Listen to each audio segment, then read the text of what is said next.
안녕하십니까. 진세골 사랑의 집 이사장 주수일입니다. 인간의 궁극적인 삶의 목표는 행복을 누리는 것입니다.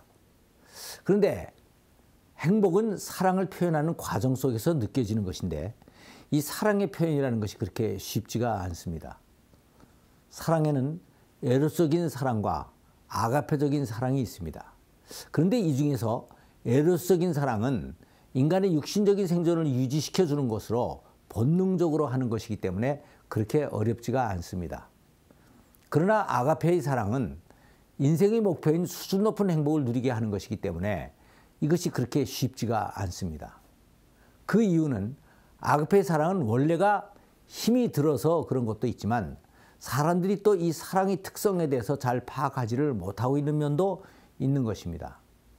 그래서 오늘 여기서는 부부간에 할 수 있는 아가페 사랑의 특성과 그 표현 방법에 대해서 몇 가지를 생각을 해보겠습니다. 결혼한 지 8년쯤 된 한 회사원이 상여금을 받았습니다.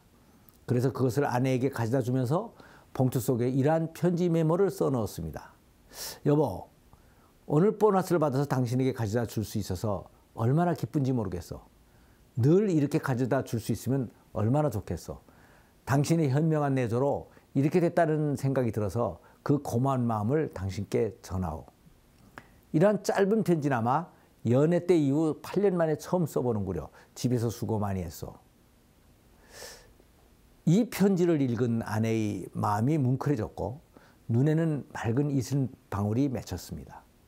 그리고 그날 저녁 밥상의 정성은 말할 것도 없고 잠자리에서도 그 어느 때보다 더 기쁘게 자신을 바치는 아내를 통해서 새로운 부부관계를 누릴 수가 있었습니다.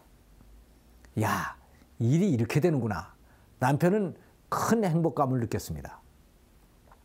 사실 남편은 이런 것을 기대하고 편지를 쓴 것이 아니었습니다.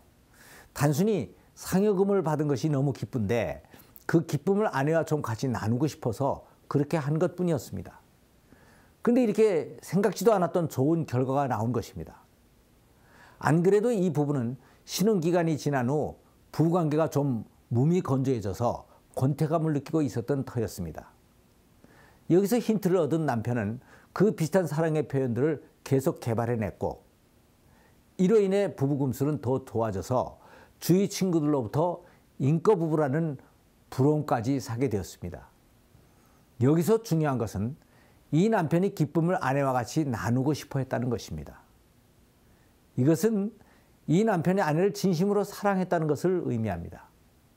그래서 창의적인 표현을 생각해낼 수가 있었고 그것을 실천하는 가운데서 좋은 결과를 얻게 됐던 것입니다. 이것은 사랑의 관계에서는 기쁨은 나누면 배가 되고 슬픔은 나누면 반감된다는 것을 증명하는 것입니다.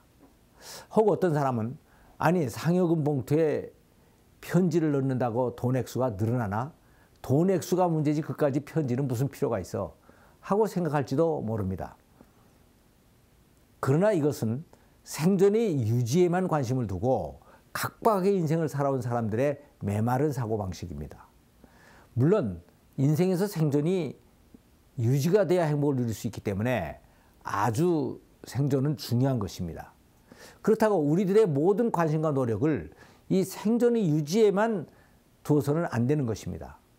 그런데 많은 사람들이 생존을 유지하는데 필요한 돈을 얼마나 버느냐 하는 데에만 관심을 두고 인생을 살아갑니다.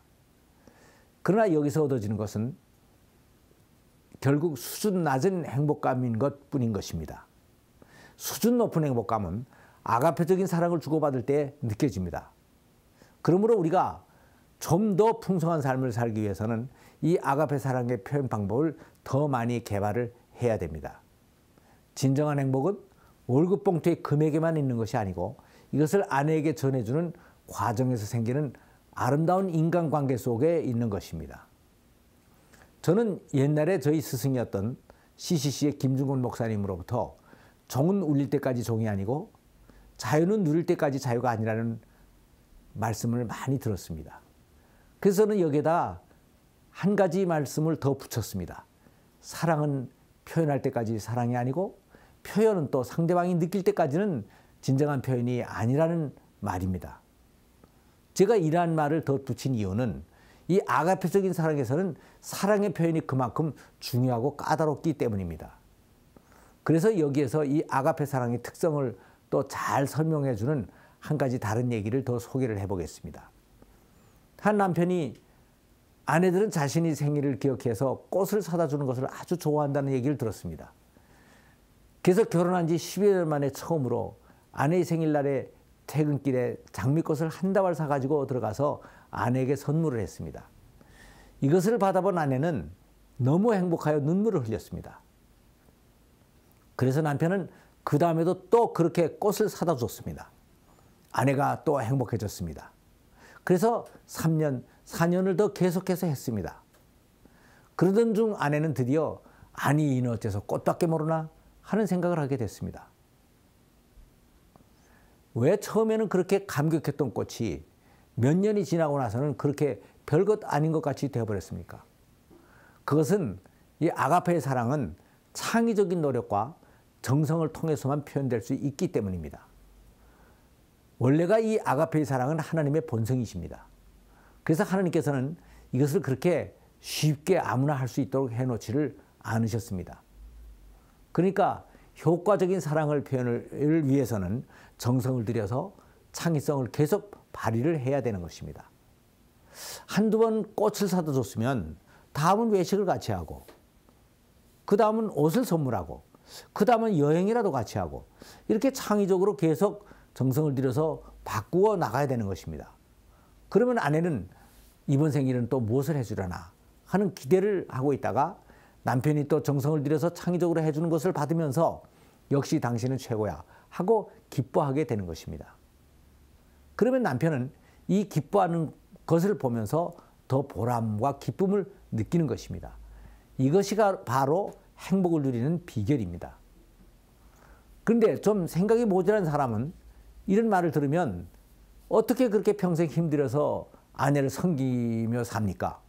하는 질문을 할지도 모릅니다. 그러면 이런 분들은 뭘 하면서 인생을 살겠다는 겁니까? 인생은 편안하게 놀기 위해서 소풍을 나온 것이 아닙니다. 그래서 결혼 생활도 남녀 둘이서 마냥 에로적인 사랑만을 하는 신혼여행의 연속이 아닙니다. 그리고 남녀가 서로 자기 편리를 위해서 한 지붕 밑에서 50대 50의 인생 동업을 하는 것도 아닙니다. 평생을 같이 살면서 배우자의 필요를 먼저 채워주고, 그래서 배우자가 행복해지면 그것을 나의 기쁨과 보람으로 여기는 삶을 살아가는 것입니다.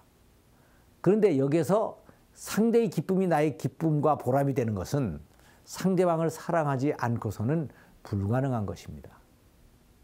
그래서 결혼식에서는 모든 사람이 기쁠 때나 슬플 때나 부할 때나 가난할 때나 건강할 때나 병들 때나 항상 사랑하며 남편과 아내의 도리를 다할 것을 굳게 서약을 하는 것입니다. 감사합니다.